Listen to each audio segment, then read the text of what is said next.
Welcome to the Tastoria Grape School, and we're going to taste two of probably the beefier reds in the world of wine, Tempranillo and Grenache-based wines. Yeah, I mean, both of them have a propensity to go wild in the alcoholic stakes because they tend to ripen so impressively on the fruit where they're grown. And Grenache in the southern Rhone, southern France, and Garnacha in Spain, and Tempranillo, of course, also in Spain, very hot, so they develop massive amounts of sugar. That, of course, translates to alcohol. And, you know, if left unchecked, these bad boys could become port without the addition of any sort of grape spirit. So you need to be careful. They're bruisers, and they will... Heavyweight boxers. Yeah, they're like bulls in China shop. So Tempranillo, well, Tempranillo has lots of different names.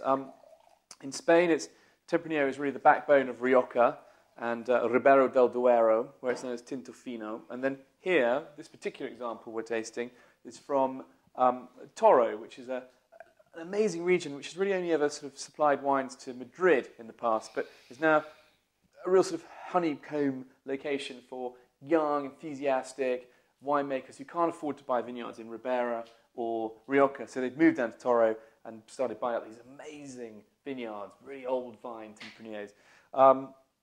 Again, I mean, you know, look at the colour. It's not massively dark of this particular example. Tempranillo can be very dark, but again, that's all to do with the winemaking, how you extract the colour from it. Generally speaking, it's moderate in colour.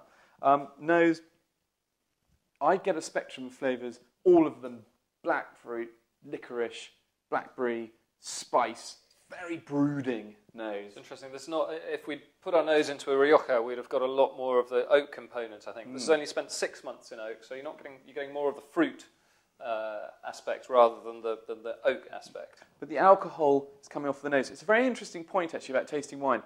If you leave a wine like this for a few minutes, it just allows all the lighter nuances of the wine to come out. So then you should smell it like that, get a little lightness.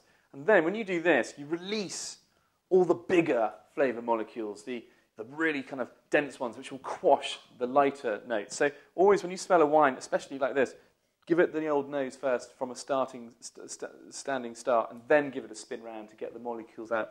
But I mean, it smells of kirsch or some sort of liqueur. It's the alcohol's really, it's not painful, but it's helping to lift those flavours out. Tempranillo can be very tannic, has always got acidity. Again, it's the reason why it helps Rioja to age. It has a propensity to be quite tannic, but again, that's always mellowed out by oak aging. This wine, you can, I think, by the colour, wow. It's a big mouthful. It's not like Nebbiolo tannic, but it's certainly got grippy, assertive tannins, and they're quite dusty.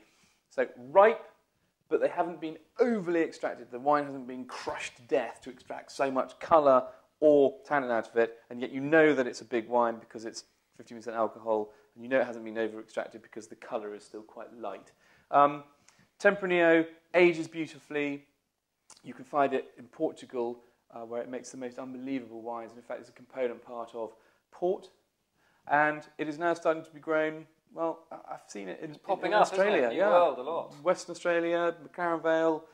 It's starting to make interesting wines from that region too. It can also be found around Spain. It makes interesting wines, but I think the best places are all along the sort of middle northern kind of line of Toro, Ribera del Duero, and Rioja. Yes. And Rioja giving you the juiciest, most accessible types of and examples of Tempranillo.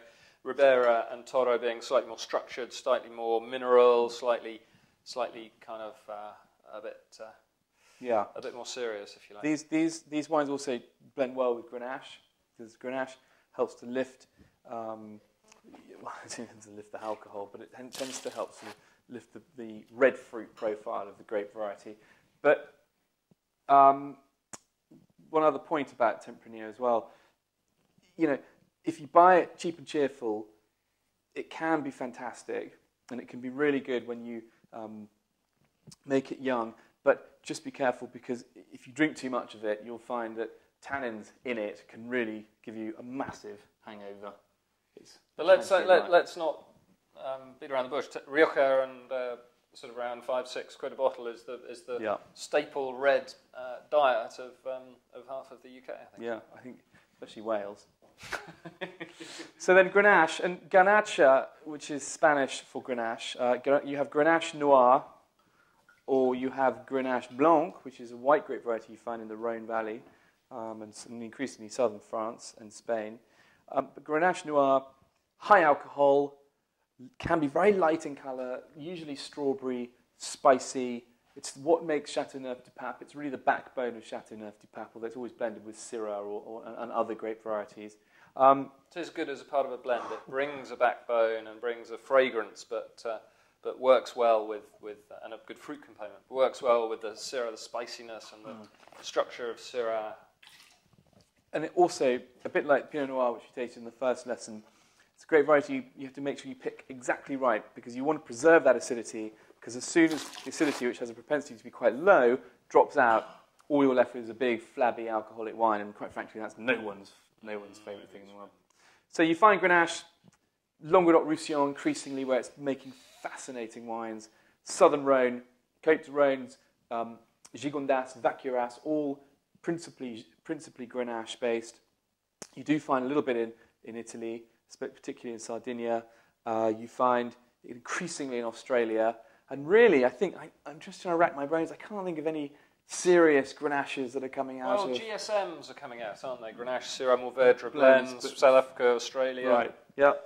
Don't find it in New Zealand. You don't really find it in warmer bits of Australia, isn't it? In California. It needs hot climate. I mean, let's not beat around the bush. It needs a lot of sunshine to get it going. Yeah. But it can make incredibly sexy wines, and it can make incredibly light, fun, juicy wines, conversely to what we said, if it's made properly. But, you know, it's a great variety on its own, but it usually works best as part of a blend.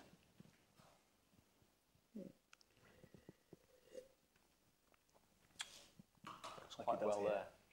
Like the 30% of it does in that wine.